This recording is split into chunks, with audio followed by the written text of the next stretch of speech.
আয়াত ৬০ ওয়ালাউ নাশাউ লাজআলনা মিনকুম মালাইকাতান ফিল আরদি ইয়াখলুফুন।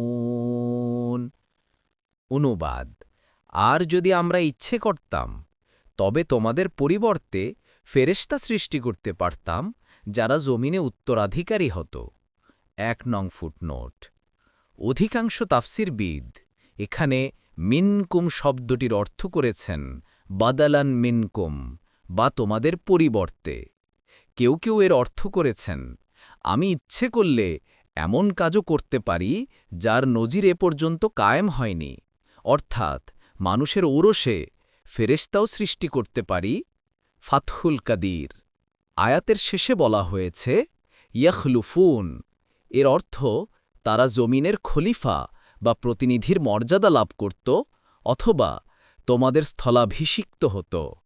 আয়াতের আরেক অর্থ হচ্ছে তারা তোমাদের মতো বংশবিস্তার করত, ফেরেশতারা উত্তরাধিকার রেখে যেত। ইবনে কাসির ও বাগভি।